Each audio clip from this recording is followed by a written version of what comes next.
Hey guys, so today I want to make a quick little review here on the Sony Xperia Z, and this review will be a little bit different compared to a lot of other reviews out there. A lot of other reviews out there, they just go over the specs. They don't talk that much about the experience of just using the device.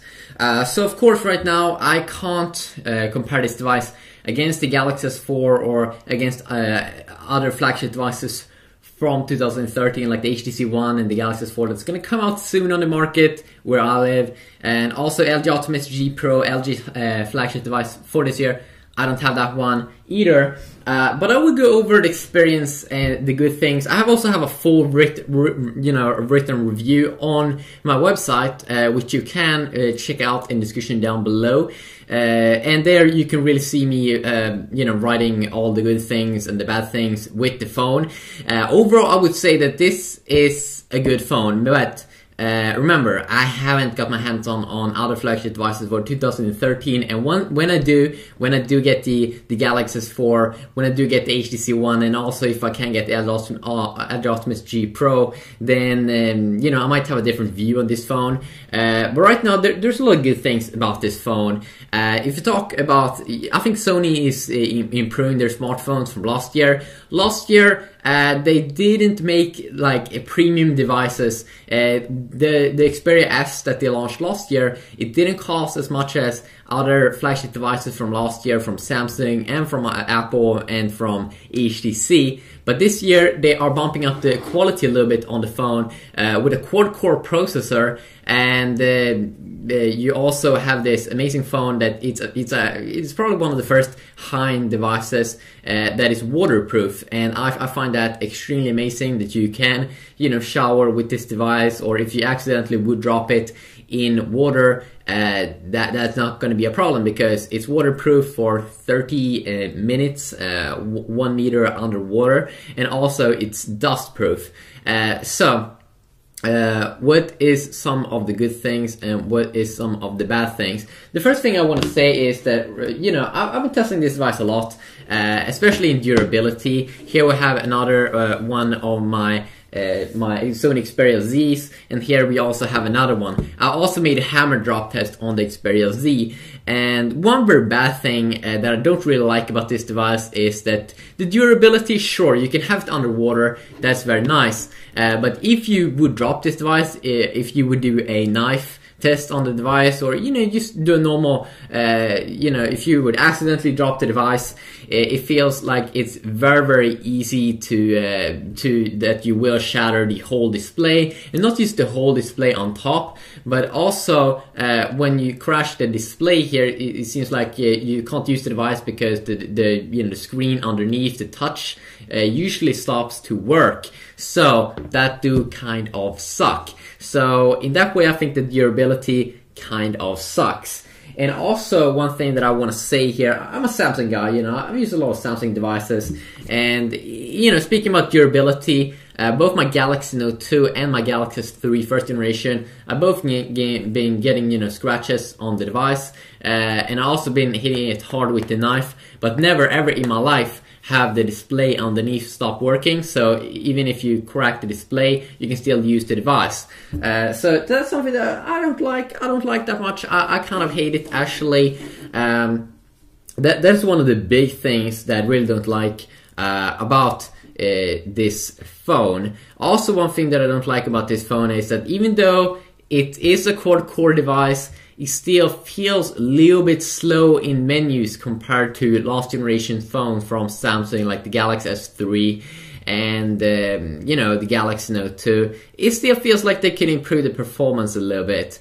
It's still, TouchWiz, or not TouchWiz of course, but Sony Xperia's UI, I definitely do believe that it's prettier than TouchWiz, and it looks kind of the same here. Of course, this is like a 5-inch smartphone with an amazing display, a 1080p display, even though there's really not that big of a difference with 1080p versus 720p displays on smartphones, because the PPI, you get around 100 pixels per inch more, and in Kindle reading you might get a little bit sharper text, but overall you won't really see that of a big difference. Also, one of the big, massive bad things with the Xperia Z is definitely the viewing angles. Really, viewing angles are so poor on this device. When you look at the device from the sides, it's very hard to see the screen. Some people do like this though, because, you know, then people that are trying to spy on your phone, if they stand close to you, they won't be able to see the screen that good. But let's say you have the device on a table, a little bit far away from you, it could be kind of hard with the viewing angles because it's kind of hard to see the screen if you turn it like this, and that's extremely annoying.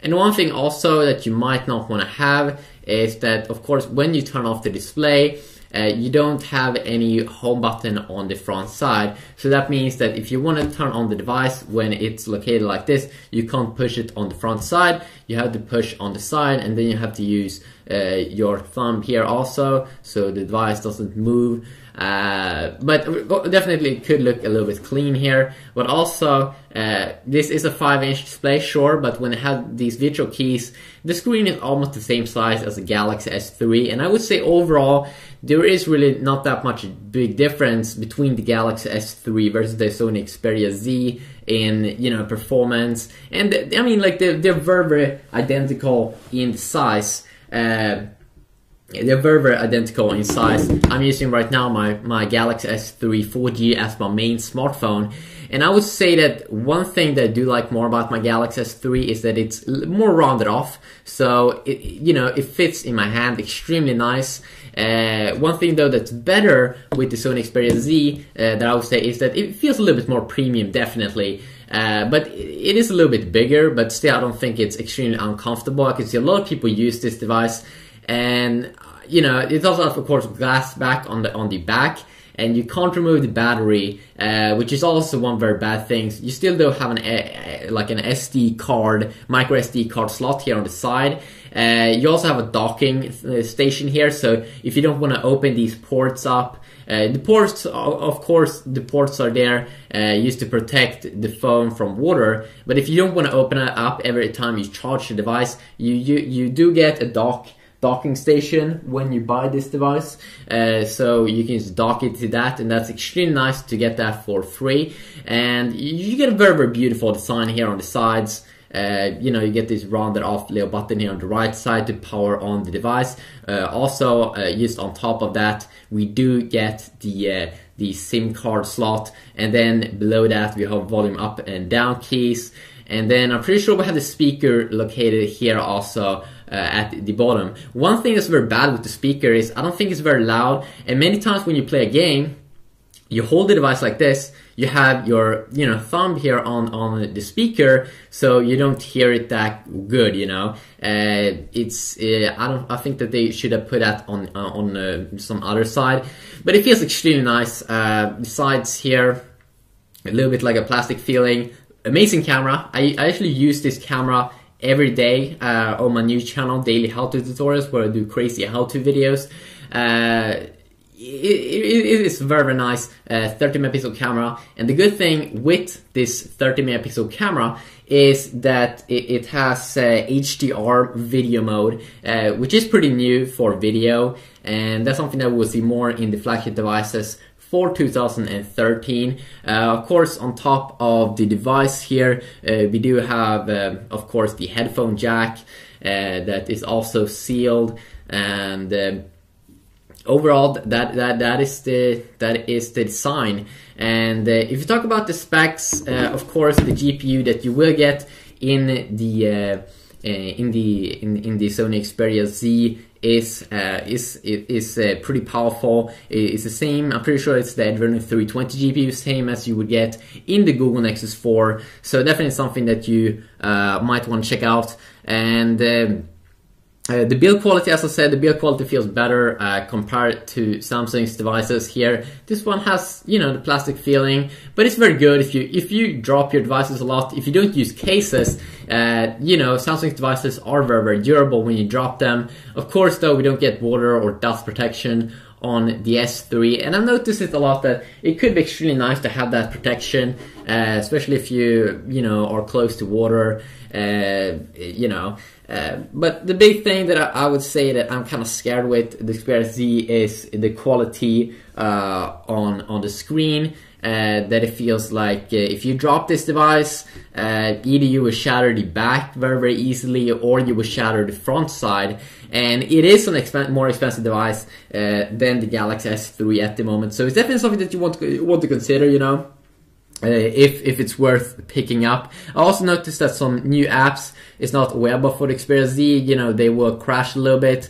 Overall, if you're a Sony fan, you know, you won't get disappointed probably with this device, because it's better than you know, than the last year's Sony devices. It would definitely be a lot of fun for me to compare this device, you know, and give my full opinions on it when I can compare it against other flagship devices for 2013, like the Galaxy S4, like the HTC One, and it has a little bit bump here on the side or at the bottom, so it could actually feel like a pretty big phone, because that you do get a 5-inch screen, but it is a little bit smaller just because of the virtual keys. So it's around the S3 size, but it's still a bigger phone, you know, in terms of, you know, size. But you know, some people do prefer it big, some people, you know, do like that. So yeah, but just a quick little video talking here a little bit about the Xperia Z. I wouldn't say that I found any major flaws. You know, the stereo speaker maybe a little bit, the durability that it has glass, and you know, it's no extremely big problems that I've had with it. You know, you won't get disappointed, but I still would wait before I purchase the device, before, you know, I can get my hands on at least the, you know, the S4 and the HTC One, and, you know, see which one I'm the most big fan of. So that will be fun. I have a ton of other videos also on the Xperia Z if you want to go and check them out. Made a lot of crazy tests with the Xperia Z, and also some other comparisons. So you can also tell me in the comment section down below if there's any specific more videos you want to see on the Xperia Z, maybe some case reviews or something like that. And yeah, until next videos, have an awesome day, and I will see you all in the next video, hopefully. Yeah, peace.